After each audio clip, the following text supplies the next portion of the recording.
Let's get started with tonight's Planning and Zoning regular meeting. Tonight is Monday, November 4th. It is 6:30 p.m. and all members are present. We have a quorum.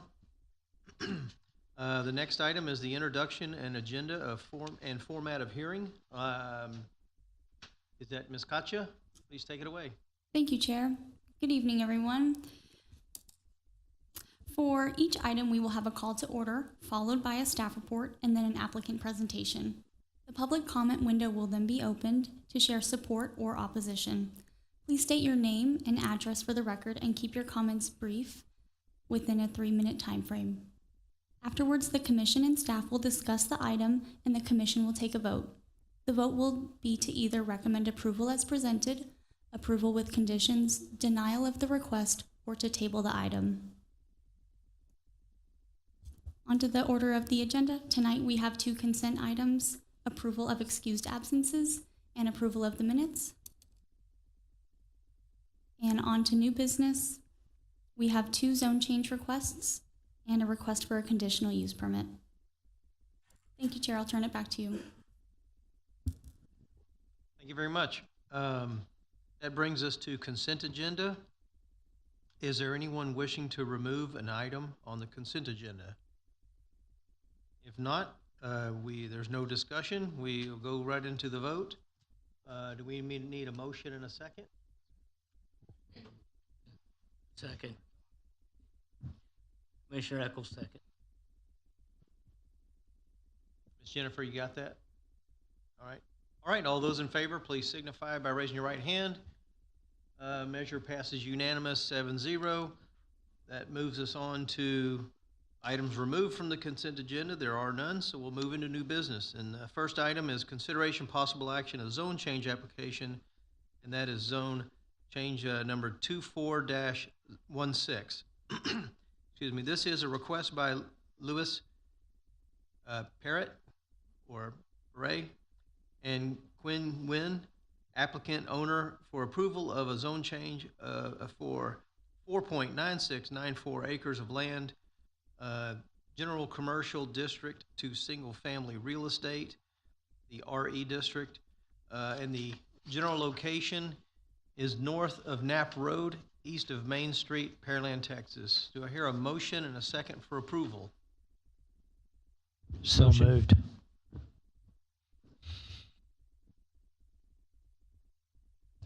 Second, Commissioner Eccles. I thought I had Commissioner Eisenberg and then Commissioner Haskins. I'm going to say Eisenberg came in first and then Trey with a close second. Thank you for clarifying the record, for the record. I guess the next is staff report, correct? Thank you, Chair. Katie Peterson will be providing the staff report on this item. Thank you, Katja. Good evening, Commissioners. As you just indicated, the request tonight is for a rezoning from the general commercial zoning district to an RE district, which is the residential estate zoning district. The residential estate zoning district is a large lot zoning district which allows for single family dwelling units with the setbacks and area regulations, which are found on the following slide here for your reference easily. So they do have the larger setbacks as well as the larger lot size in this zoning district that they are currently proposing.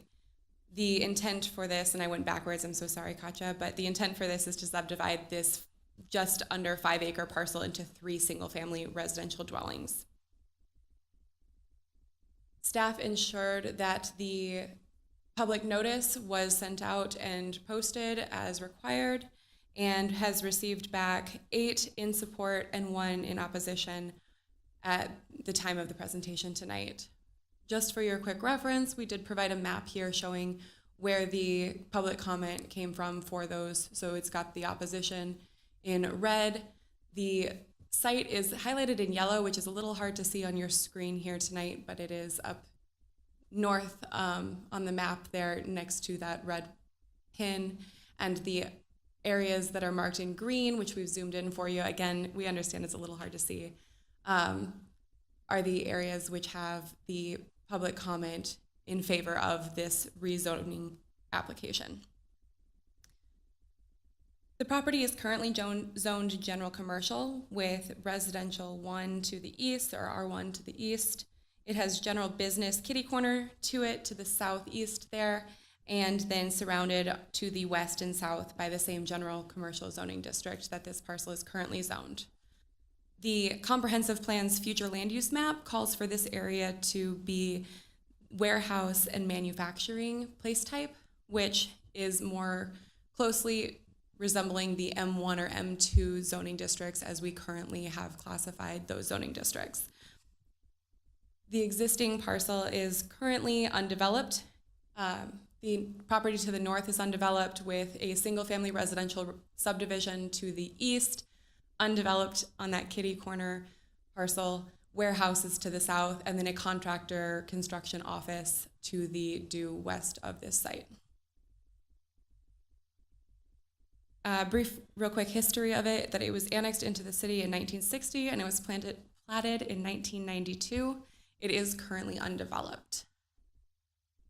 And this is an aerial of the parcel as it currently sits. In looking at the city's guiding documents, staff has found that while it has adequate utilities and meets the thoroughfare plan, and then as an undeveloped site, it does not conflict with the UDC's requirements. It is not compatible with the comprehensive plan, or it conflicts with that comprehensive plan and the future land use map for that.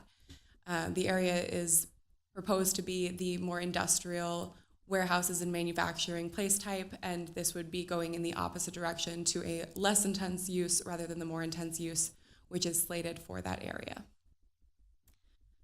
With the review criteria that are found in section 2214, staff found that the comprehensive plan, which we kind of indicated in the previous slide, it does not conform to the comprehensive plan, and it does not conform to the appropriate and immediate land areas adjacent to it. So currently there are manufacturing across the street and a construction office to the west. Those undeveloped parcels, while they are undeveloped at this time, they're zoned that GC so they can have a more intense use on them, and should these properties be residential, it would require substantial buffering be added to those properties that would not otherwise be required. So with that in mind, staff's recommendation is that we are unable to recommend approval of the proposed zone change, as it does conflict with the comprehensive plan and is not compatible with the adjacent properties to the north, south, and west of this site. That concludes staff report. Thank you for that. Moving along on our agenda, we have applicant presentation. Is the applicant here, and do they wish to make a presentation? Please. And again, if you will state your name and address for the record, that'd be much appreciated. And Chair, just before the applicant gets up there, I do want to point out that y'all have shared in between y'all what the applicants presented to us prior to the meeting. Unfortunately, they only brought 6 copies, so you may have to share in between y'all, but wanted to point that out just before handing the floor over.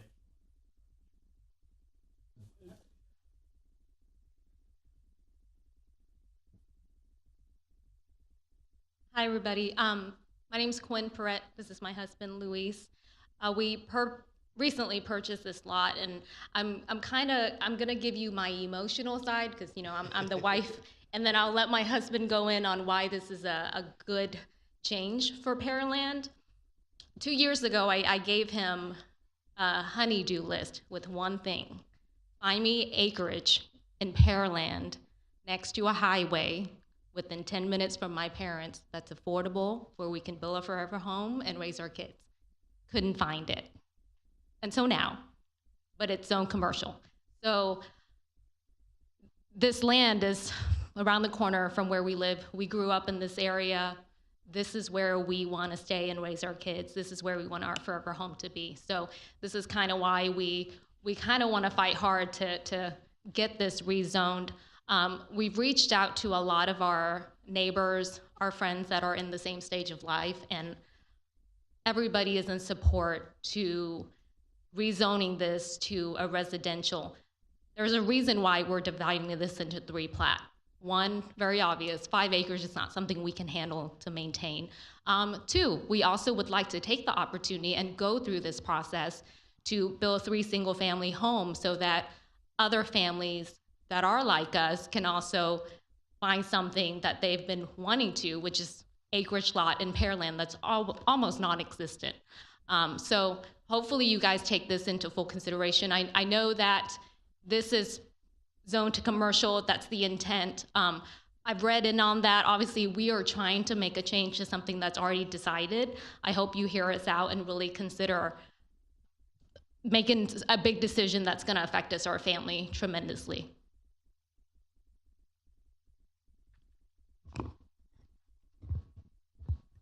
So one thing when it comes to the property, as you can see, it is next to some commercial properties, right? So one is an office building to the west of the property.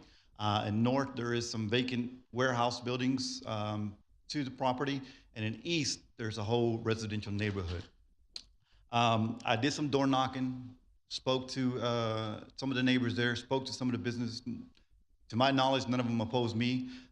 The one thing they do have against is obviously bringing in, because I know the city's comprehensive plan is light industrial. I don't know if you guys ever driven down Knapp Road. It's a very narrow road. It is very hard to bring in commercial trucks or bring in anything through there. So in my public opinion, would kind of be, it's disrupting the residential neighborhoods back there, and it's going to be hard to get in and out for any business to create a business that's going to be well performing in that area.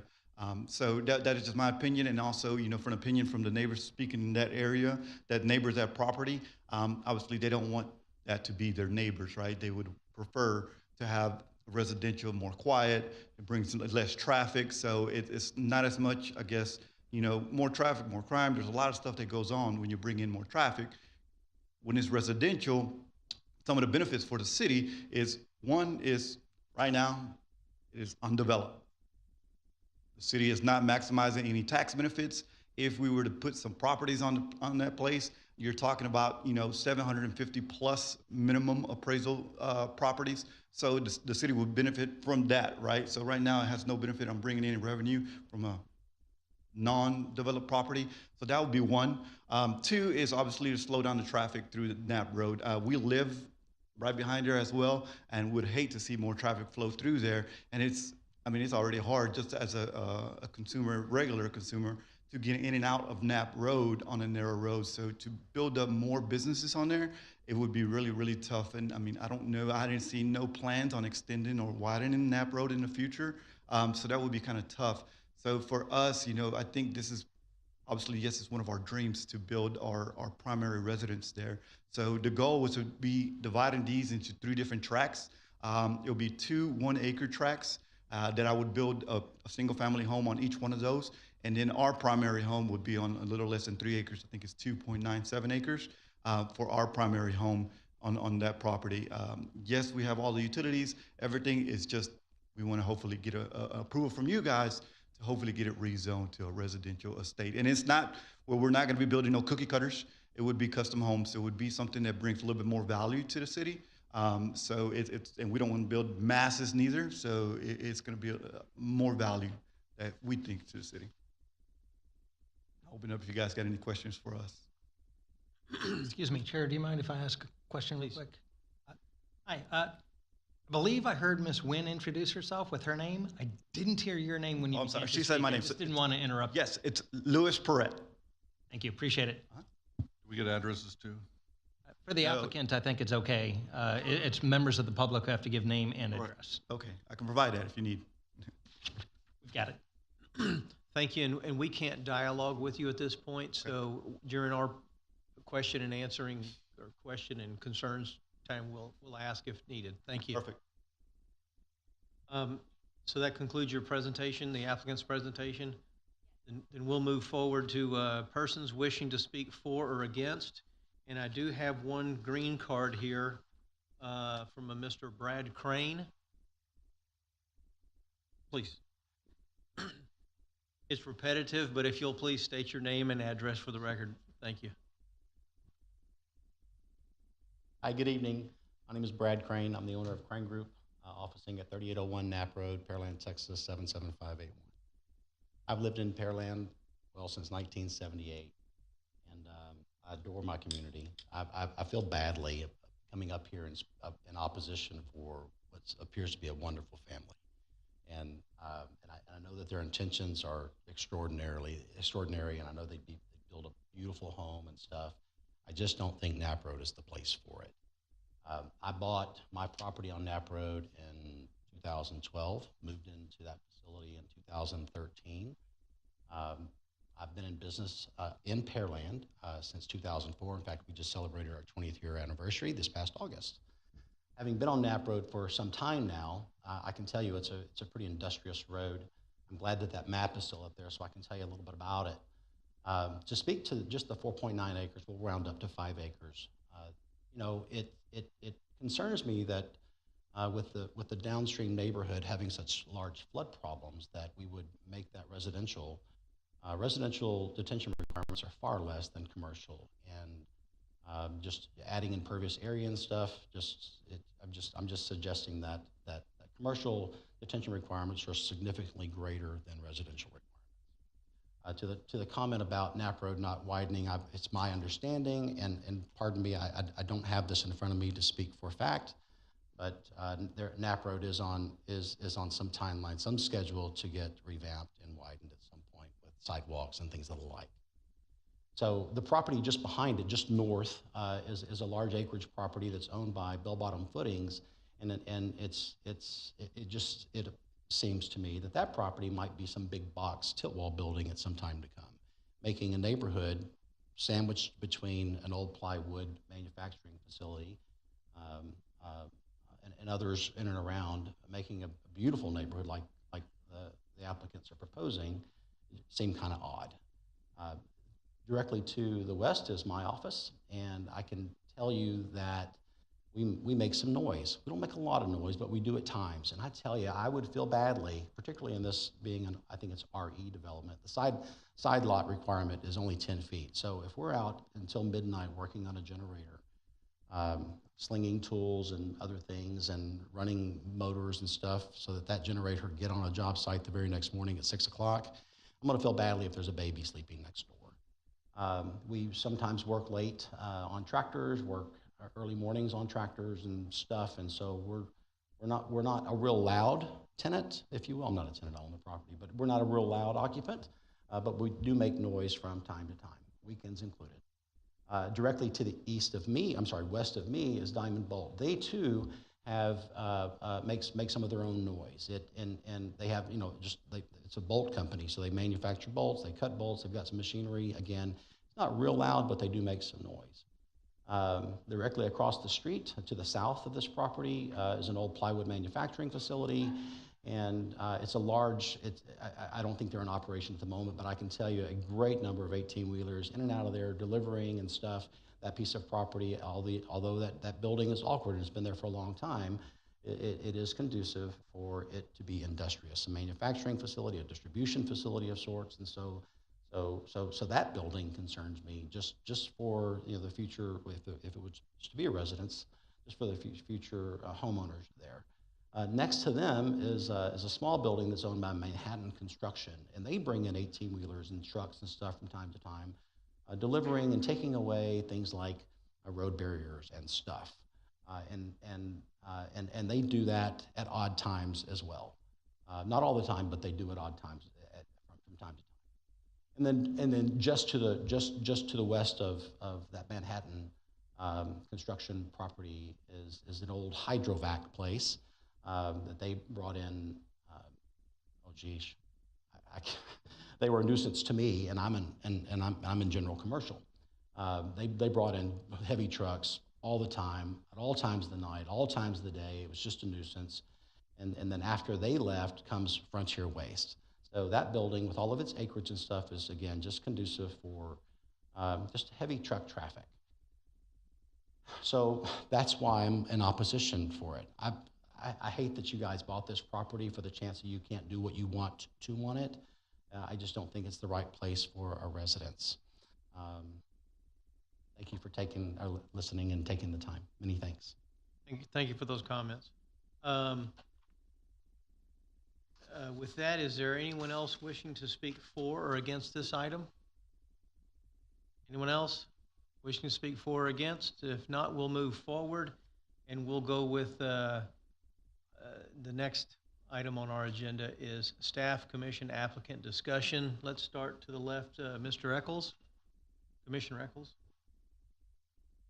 Thank you, Henry. After reviewing the request for zoning change, this afternoon I took a drive over to Knapp Road just to see it with my eyes. I noticed that on the corner of Glenda and Knapp, there's a single-family dwelling that's for sale. In between the said property and that house is a utility easement that I noticed. So then, Hang on, let him go and then we'll ask questions if we have them. Thanks. so with that, as well as I was reading and I understand, as I interpreted the flood map, that this is back of this property is in a flood zone. And looking at your rendition, I don't see any detention. I don't see any room for any detention. So, you know, to build a single-family dwelling in a zone floodplain, I just have questions there. Also, I have questions on the intent. If you flip the request and it was in a neighborhood and an industrial company wanted to come and rezone a vacant lot that's in a residential area, there would be a whole lot of residents saying, no, you can't do that. But we have a piece of property that is zoned commercial, industrial, and I'm having a hard time understanding why you would want to rezone that and build a house that on 3 acres. You're looking at, with the cost of real estate and house, you're looking at $1 million project. Why would you want to build that right across the street from industrial? So with that, I have questions. All the way around you have commercial, and I'd have a hard time agreeing to rezone this to a residential when it's in the middle of a industrial commercial area. So that's my questions. No retention, a dream. I can understand your dream, but you know, I just don't think this is the area we need to dream in.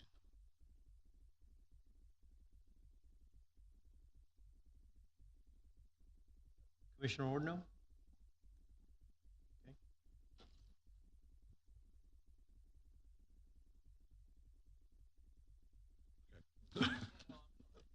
That's fine. Just a couple things. I think first of all, we'd look to the comprehensive plan. I think the comprehensive plan was just recently adopted. That's our guiding document for the city, for the future for development, and the fact that we just went through the process, I think we need to give it weight in these sort of questions. Secondly, I think our goal as members of a planning body is to look at maintaining or creating a diversified tax base. And I think we're continually seeing that industrial property and commercial properties are getting eaten away at by residential requests. And I think this location inherently creates conflicts for the introduction of residential with the existing commercial and potential industrial that could come behind it. I think you're kind of isolating residential. You're creating problems in the future, let alone the ones that would exist today. And I think that the property behind it, the Bell Bottom property, which is an active business in the city, as well as the fact that it is a property that I believe the city has worked with Bell Bottom and others to market as a, I believe this was one of our target areas when the PDC was going through their plan, their economic development plan. And so we see this as being an industrial, heavy commercial area. And I think that creating residential zoning next to it would do a disservice to the community as a whole. So I would be opposed to the request.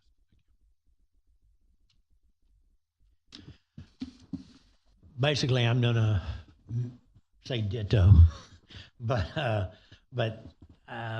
we go through this thing ever so often as a comprehensive plan, and if we're not going to utilize the comprehensive plan, I wonder why we even bother.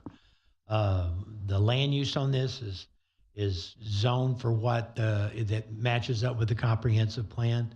I don't see where we are to change any of it.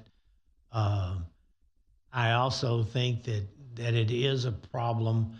You know, I've seen residential move in before, and, you know, they sit there and they say, oh, you know, we know that there's going to be noise and stuff. Well, they know that there's going to be noise till there's actually noise. And then all of a sudden it becomes a problem. And the businesses have been there for years, and all of a sudden the new residential are screaming about, y'all are making too much noise at 2 o'clock in the morning when you've got a business over there trying to get equipment out for 7 o'clock the next morning when the men show up. So I'm going to be a hard no on this. So.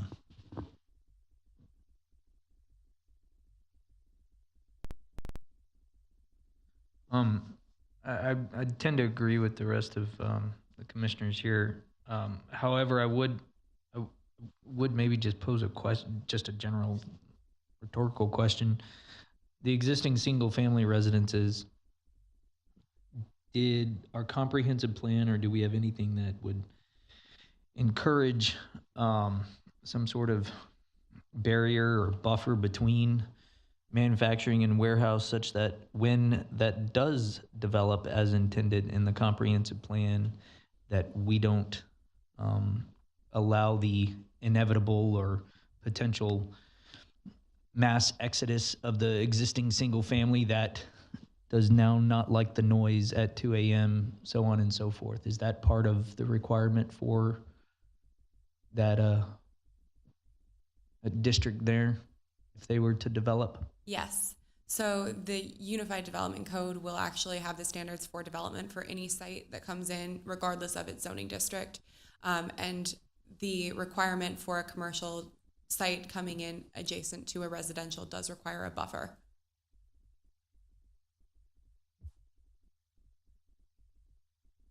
Thank you. And then just to follow up one more time, unfortunately, one more time, I do agree with my colleagues here.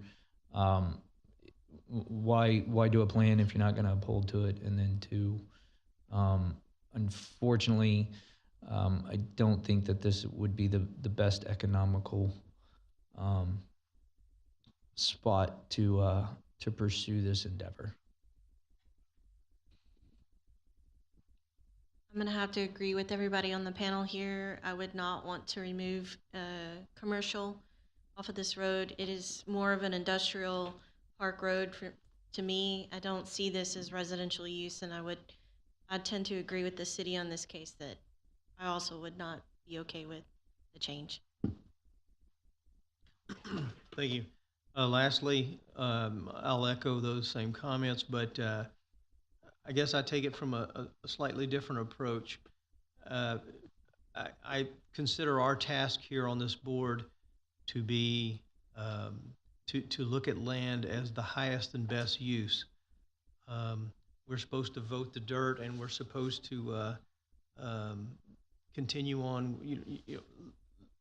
look at things as the highest and best use. I don't know that residential is the highest and best use here, and I don't know that large lots are the highest and best use. You mentioned taxation and tax value.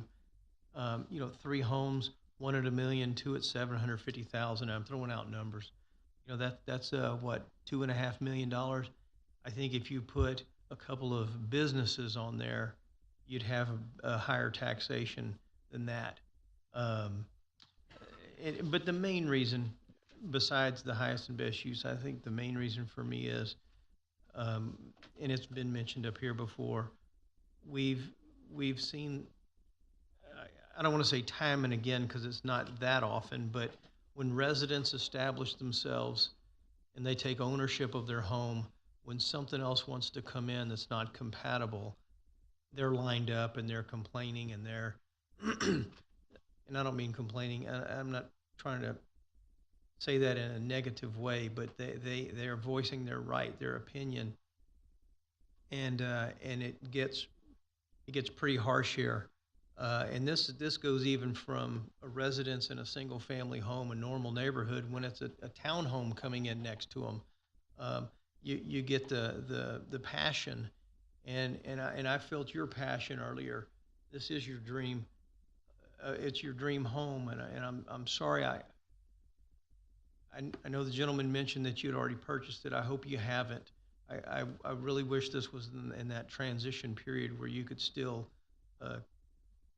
consider going forward or not, because rezoning an area like this it carries a lot of weight, and I think you heard from this board that passion just doesn't get us over that top like I wish it would for you. Secondly, I do want you to know that we're not the final word. That Pearland City Council, we're more of an advisory board to the council, so the council will hear this.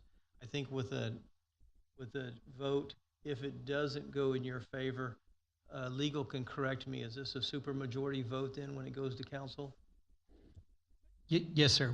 If the vote is against the zone change, it would be a supermajority of council to override P&Z's recommendation.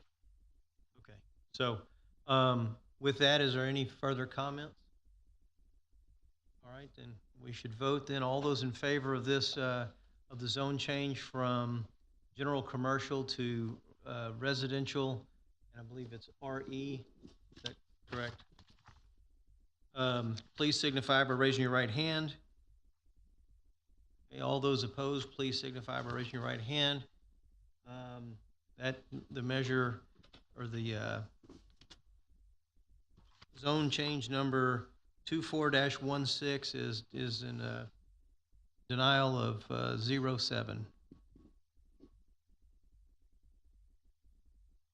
That brings us to the next item, and that is consideration of possible action zone change application zone 24-17. And this is a request by Millar Development LLC, applicant, owner of approximately 4.9176 acres tract of land, 11950 North Spectrum, for an approval of an amendment to the required side setback for all corner lots in the LNR Clear Creek Spectrum Planned Development Zoning District.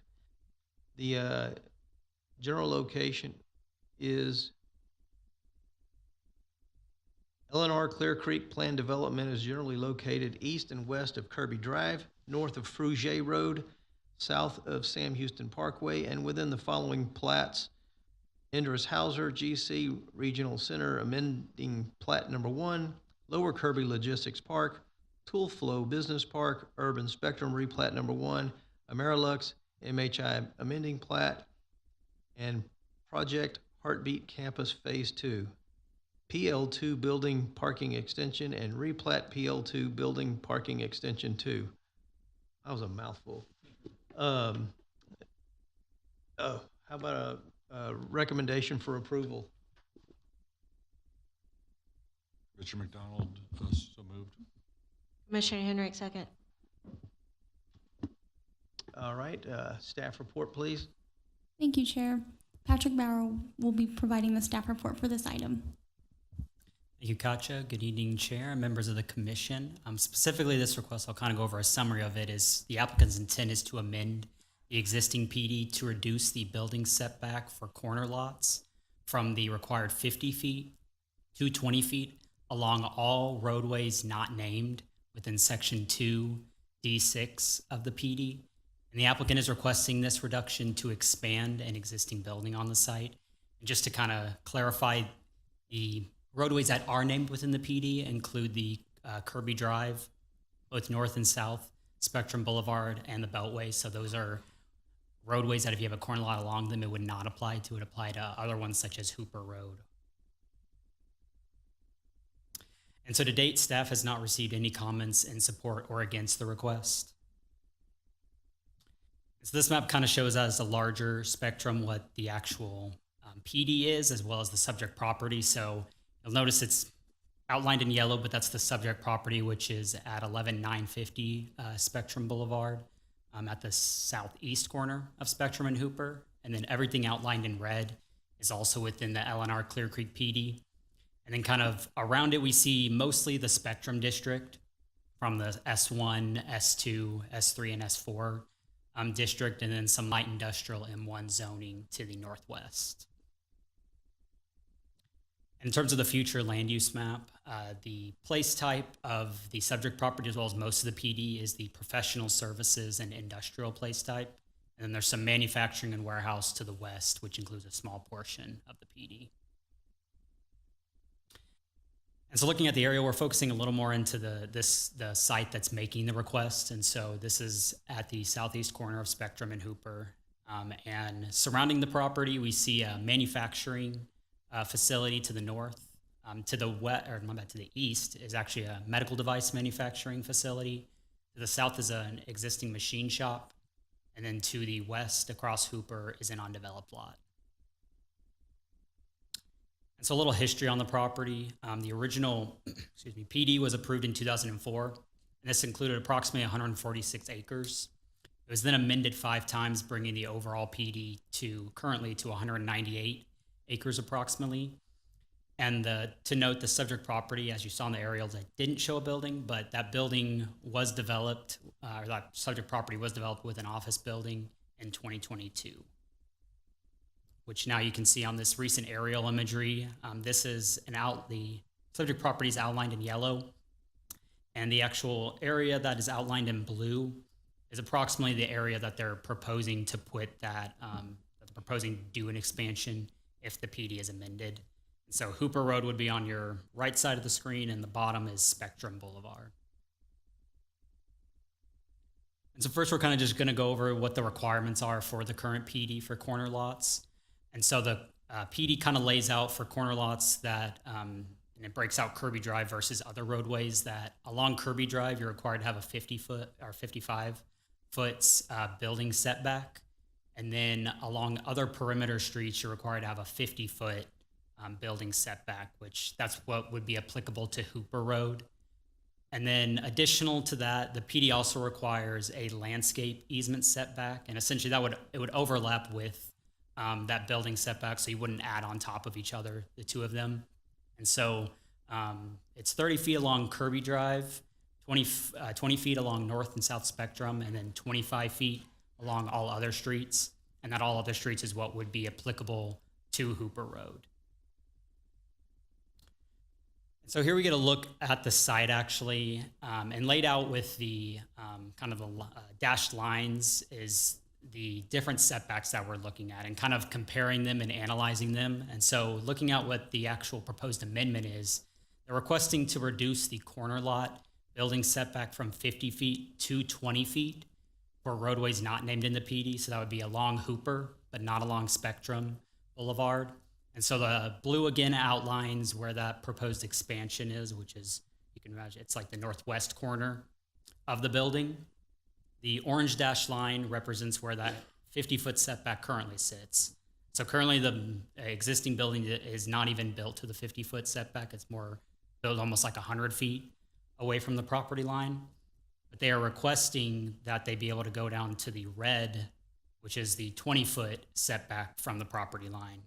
And it's also to point out that that does cause a potential conflict with that 25-foot landscape easement setback, because that's meant to be for landscaping and a sidewalk potentially, but not for buildings and parking to go within that area.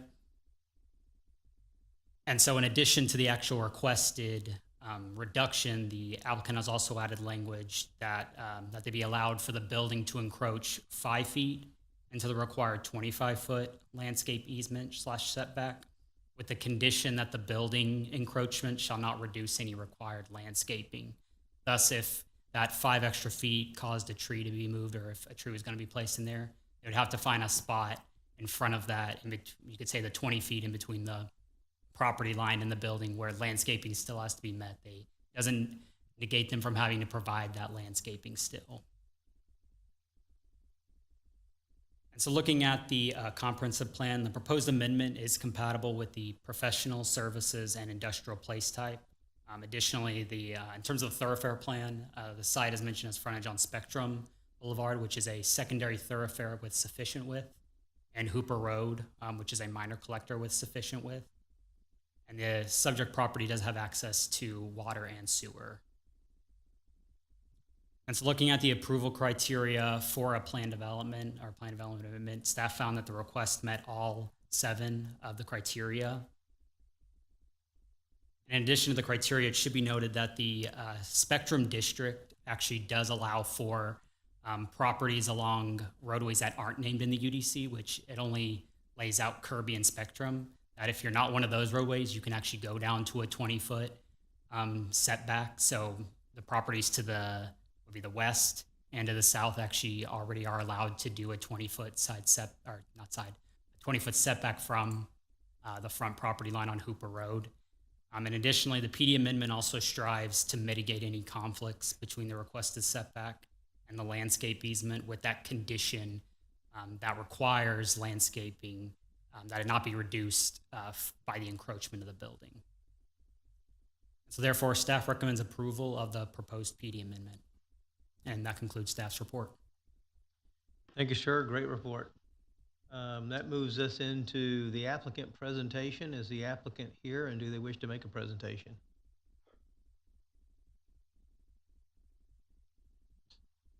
Good evening. My name is Arne Stoker. I'm Chief Operating Officer at Millar. We moved into the property, we finished moving into our current location earlier this year. We are currently working on several projects that will require us to expand the building. The current setback will not allow us to create enough space that will, create the work area that we need. So therefore, our request to reduce the setback from 50 to 20 feet. There is already an existing sidewalk next to the building that will not be affected if this change would be approved. And if we would expand into the blue area, we will have to relocate 5 trees, and we currently have sufficient space that we can relocate those trees on the existing property. And that is the end of my presentations. Are there any questions at this time? Again, Chair, I apologize for interrupting, but I heard you say your name, but your name is not written in the staff report or on the application the way that the couple in front of you was. So I will ask you to provide your name again. I'm sorry, I missed it. I know you said it though, and your at least your business address. Okay. My name is Arne Stoker, but you spell it like Anne, A-N-N-E. Stoker is S-T-O-K-E-R. Our business address is 11950 North Spectrum Boulevard in Perret. Thank you. Thank you for... We're not able to dialogue with you at this point. Later in the presentation, if we have questions, we'll ask you to please step up. Sure. Thank you. That brings us to any persons wishing to speak for or against. Is there anyone in the audience wishing to speak for or against? Seeing no movement, we'll move on to the next. That is the staff commission applicant discussion. Why don't we start this direction? I don't have any objection to it. I support the change. I'd be in support of it if they were to set it at the landscape easement setback line. Much like our comprehensive plan, and coming from my previous tenure, you have those for a reason. Encroaching on those, kind of negates the reason for having them in some cases. I realize that the PD allows them for unnamed roads within the development itself, but that's just me. I don't have a problem necessarily moving it and using up space that they left, but I wouldn't want to go inside the 25-foot.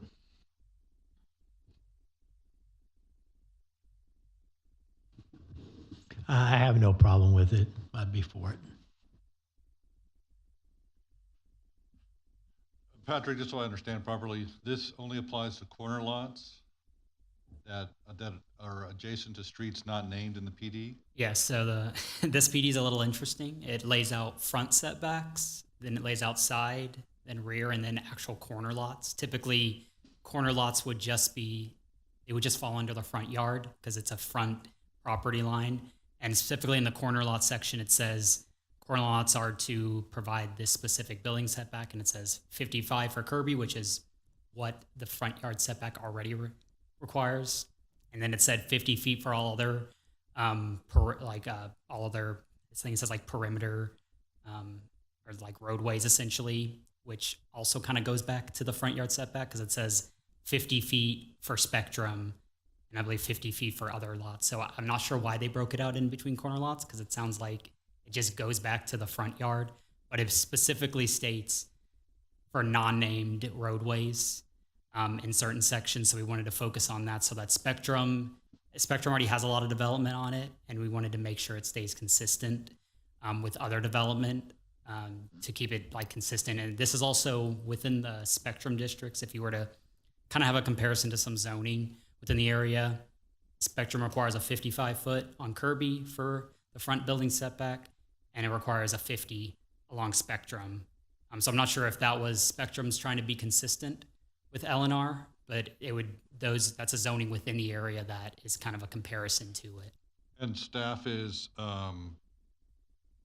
okay with any future development meeting these rules, wouldn't cause any future issues or anything? It shouldn't, because it'd be focused along Hooper Road, which they would still provide all the landscaping. They'd still provide the same type of architectural aspects that any other development would. So you're not going to be losing your quality.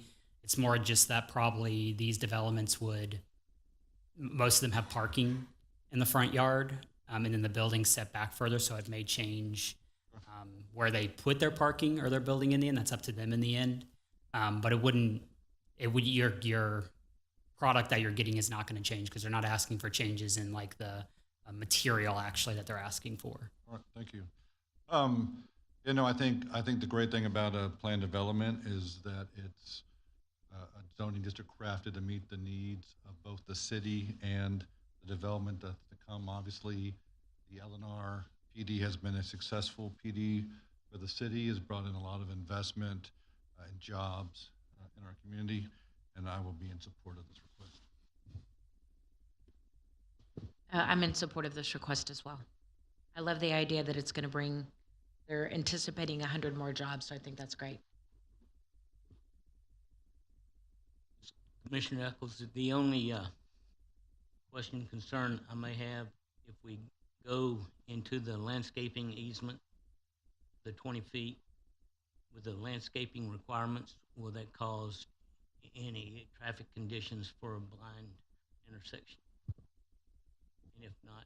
Yeah, so we would still have typically, and can't see the plat right now, but typically you have a corner clip at the intersection that we try to reduce down like a tree being provided in there. Usually we try to keep trees away from there, and there's likely a utility easement at the front. I think this one may have a 10-foot or a 15-foot utility easement at the front. So typically the trees are they'll still be probably closer to the building because you don't want to have them super close to any utilities to begin with. But at corners, typically there's a corner clip that kind of reduces that issue of running into that. And if someone was trying to put a tree there, we'd run it through staff review and make sure engineering they're fine with a tree going in its proposed location.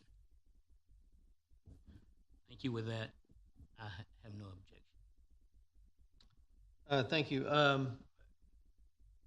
My biggest concern was that it might block, visibility from a traffic standpoint, but you're so far off that corner that that's the non-issue. So I'd be for it. So any other comments or questions? If not, let's take a vote then. We have a motion and a second on the table for approval. So all those in favor, please signify by raising your right hand. All those opposed, same sign. Measure passes 6-1.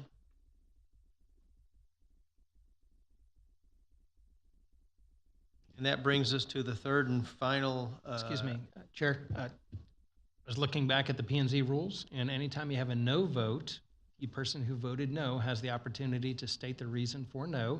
Don't think we've had a no vote from you solely, Commissioner Haskins, so I just wanted to mention that.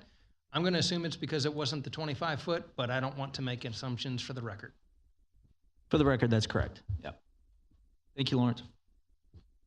Appreciate that. So the third item under new business, consideration of possible action. This is a CUP, a conditional use permit application, and that CUP number is 24-22. This is a public hearing, a request by Craig Graham, applicant on behalf of Joseph Koza, owner, for approval of a conditional use permit, CUP, for a plant nursery use within the light industrial M1 district on approximately 3.03 acres of land, the general location being 2814 Main Street in Pearland, Texas. Motion for approval, please, and second. Motion to approve. Second. Up to staff presentation then. Thank you, Chair. Martin Griggs will be providing the staff report on this item. Thank you. I'll be performing later on tonight. So for tonight's discussion on this conditional use permit, as mentioned, this is a plant nursery. The applicant is planning on opening up a high-quality retail and wholesale plant nursery, specializing in trees and bushes and shrubs. The applicant proposes to enhance the landscaping along the frontage, install irrigation for their plant inventory, utilize a 960 square foot office within the main portion of the building, and then use the existing buildings on site for their inventory items and storage. So far, on the public comment side of the house, we've received three respondents who are in support. And here you can get a good look at the zoning of the property. You can see both to the north and south is M1, and then on either east or west side, you've got a planned development kind of buffering those properties. And then, of course, you got to get past the railroad on the west-hand side. Again, looking at the future land use, this is all within the professional services and industrial. And then you have a variety of place types surrounding it. Traditional residential to the west, public use to the north and west, commercial center to the north and east, compact residential to the east, and then it's more traditional residential to the south and east.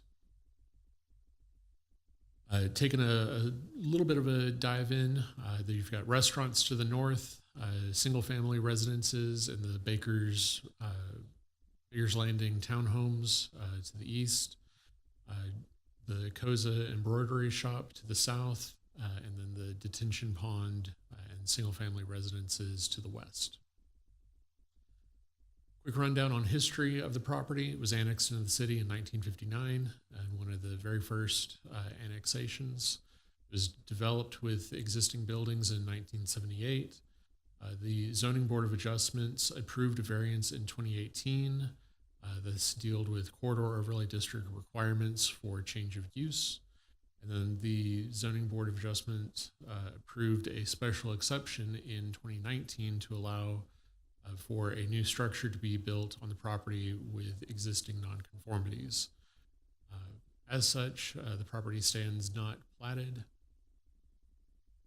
So I want to give a quick look at a fairly recent aerial.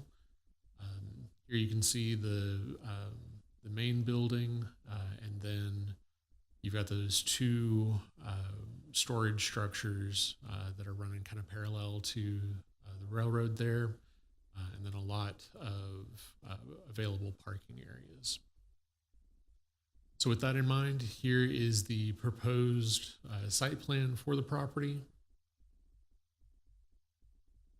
And then this meets all of the review criteria within the Unified Development Code and within our normal purviews. And with that, the proposed use meets the approval criteria for a CUP, including the future land use. And with that, staff recommends approval of the requested conditional use permit. Pass back to you. Thank you, sir. Great report. That brings us to the applicant presentation. Is the applicant here, and does the applicant wish to make a presentation?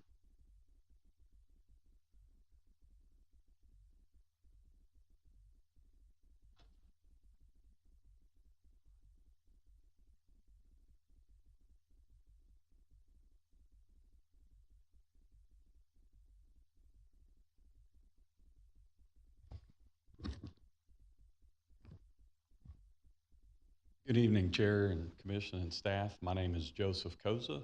My address is 2814 South Main Street, Pearland, Texas.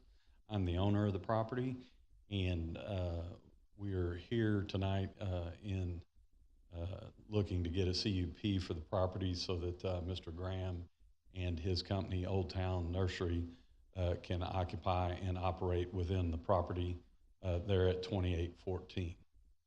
So we are here tonight with any questions that y'all might have when we get into the discussion aspect of the hearing.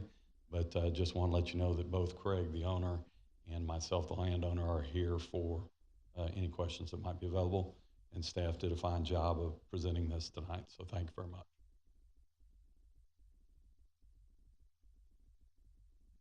All right.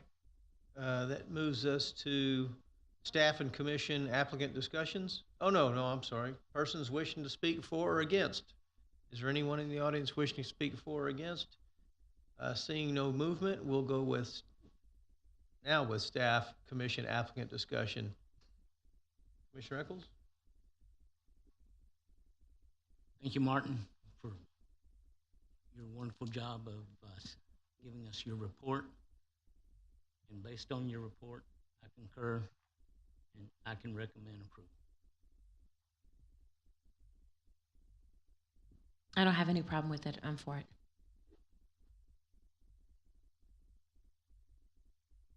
I have a quick question. Does the change in to the conditional use permit, would that warrant the need to upgrade or update the parking requirements? I'm hoping not, because this was the old McCoy's, if I remember correctly. It's been something since then, and hardware stores parking fluctuates, but nurseries might tend to have a little bit more. I think it's fine. I wouldn't necessarily want that requirement on the property if it was needed. I didn't know. I'm just asking. No, completely valid question. Thank you, Councilmember Haskins. Wanted to call you Councilmember. I was like, nope, that's not right. Wrong words there. So anytime that we've got a change of use, parking and the material of the parking lot really only kicks in whenever there is additional parking necessary, or if there was words are just not my specialty right now. If the parking lot wasn't in good condition and you couldn't see the striping, then we would ask for that striping to be repainted. Great. I'm all for it. Seems to be sitting there somewhat unused. So if this brings something in, I'm all for it. I think this is an excellent way to reuse this property, and I'm in support of it. I have to say that sitting on this board for probably too long, there was a former chair and commissioner that repeated constantly. This goes back, I'm going to say 2007, 2011, in between that time frame. I think he was on this board. But he said constantly that one of the best things we can do as a board and for staff, he begged their participation, was to get buildings that are empty, to make them reusable, to do the best we can to get us another use, even if it was a different use. Occupy those buildings and instead of having them empty. It's just a bad look, and especially on, and I don't mean that in an ugly way, it's much more attractive to have a building in use than not in use, especially on a corridor that we'd like to maintain, and it's one of the corridors that the city's proud of, 35, Cullen, 288, Broadway. We need to make sure those buildings stay as used as possible. I think that's a great thing. Applaud you guys coming in and using that space, an existing building. With that being said, I could talk all night and I won't, so I'm going to be for it. So, is there anybody else with comments? If not, let's take a vote. All those in favor, please signify by raising your right hand. All right, measure passes unanimously 7-0, and I guess you're on to council. I hear they're pretty mean over there, but that brings us out of new business, and we're going to discussion items. We have a city council update from staff. Thank you.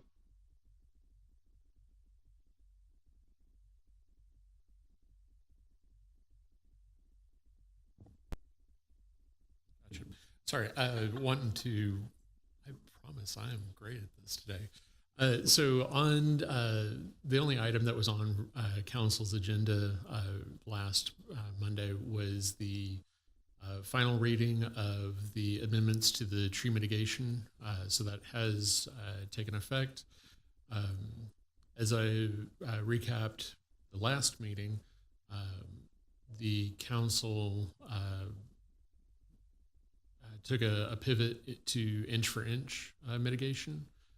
So the current language that is in Chapter 4 does away with the multiplier, which I think was a good end goal and something that we could all get behind, and did increase that dollar per inch value up to the $300 mark, which I know is something that the P&Z had recommended approval for.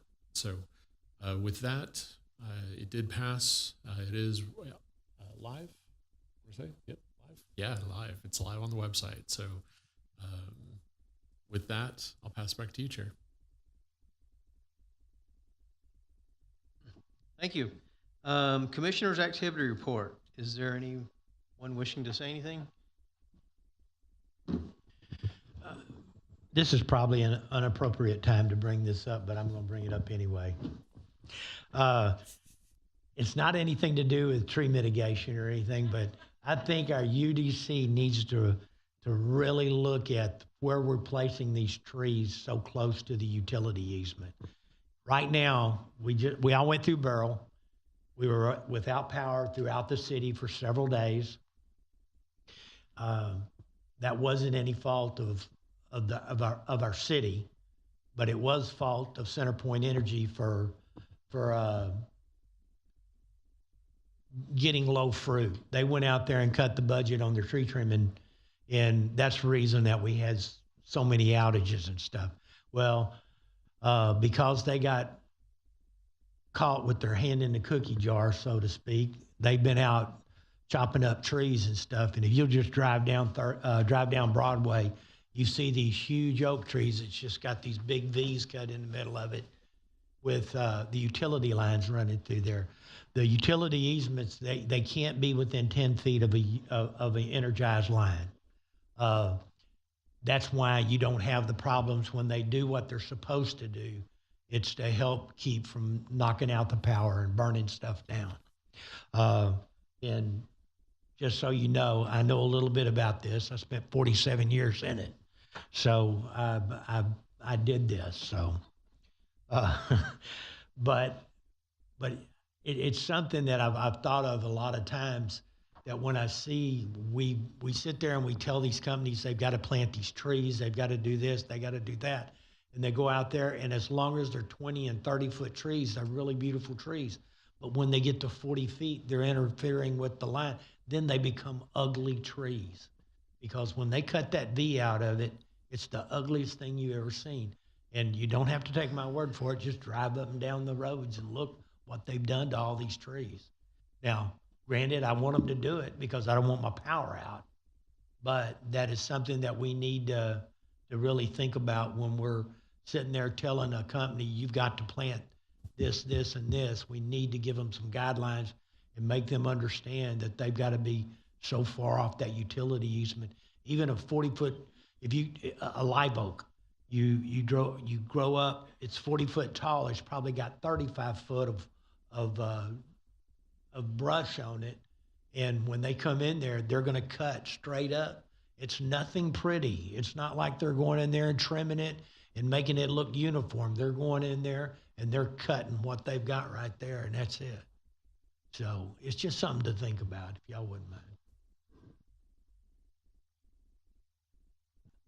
I absolutely understand where that's coming from, and had that issue while at the county and trying to get them to cut trees that were dangling dangerously into right-of-ways and over roads and whatnot.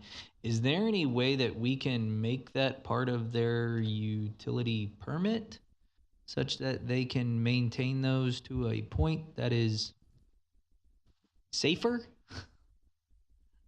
What I hear the Planning and Zoning Commission saying is that when we review the Unified Development Code for changes, you want to make sure that you look at street trees, and that we'll have a further discussion about that during that process.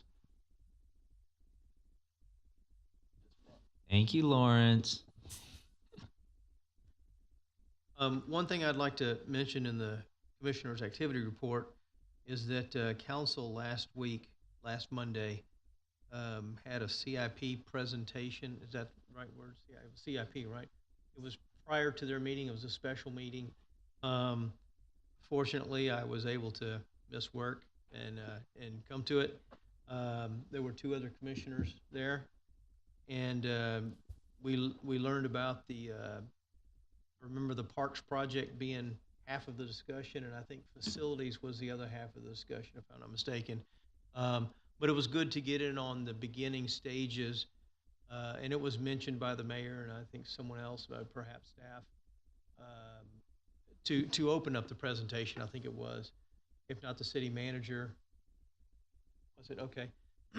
I believe, the comment was made that the Planning and Zoning Commission gets it at the end, and it seems to be rushed through with that process. So they had invited us specially for the beginnings of the process, and it was a much better look, a little slower. You heard the parks, their plans. You heard the facilities, their plans, and their challenges, frankly. So, anyways, I wanted to put it out there. When they come back again, I think it's going to be in December.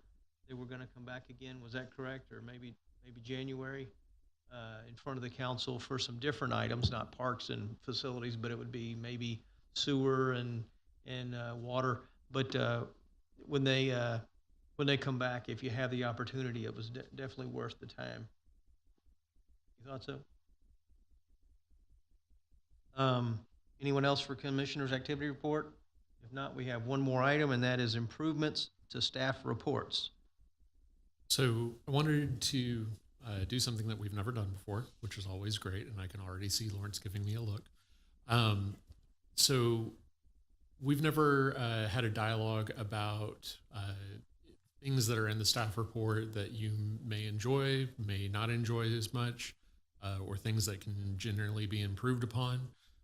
With the UDC rewrite going on, and us generally churning the dirt on everything, I figured it would be a good opportunity to at least plant the seed to see where it takes us, and if there are things that maybe y'all want a deeper dive into a particular subject on particular things, or maybe you want better site plans, or maybe, again, baiting a lot of things out there, but I would want to use this discussion item to get your mind thinking for a later input and discussion topic that we'll have, that'll actually be a more of a dialogue than just a brief discussion item. So, as you're sitting at work, bust out that Post-it note. Martin said, da da da da, and then hold on to that note. Yeah, John's got the right idea. I know. But thank y'all for letting me bend ear on that, and hopefully we can continue to put out good products for y'all. Great, thank you. I did catch that you said UDC rewrite is going on or ongoing right now. So that is what the first P&Z joint workshop is about.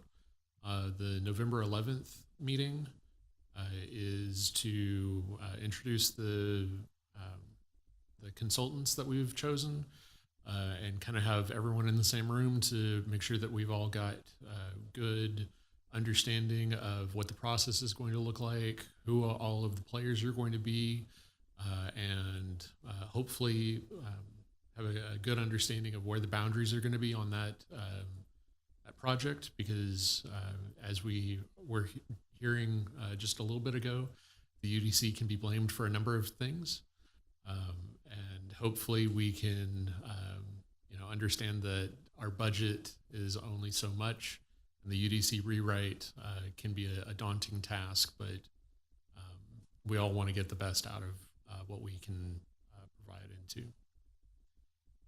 The second line item there for the November 18th meeting, y'all will have two workshops for two projects that are going forward for planned developments.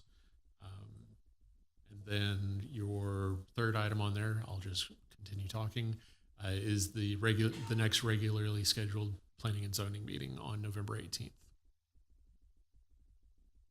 Busy November. Does anyone know that they cannot be at the November 11th or 18th meetings? All right, look forward to seeing you all there before Thanksgiving. That concludes our meeting. If no one has anything else, it is 7:42. Thank you all.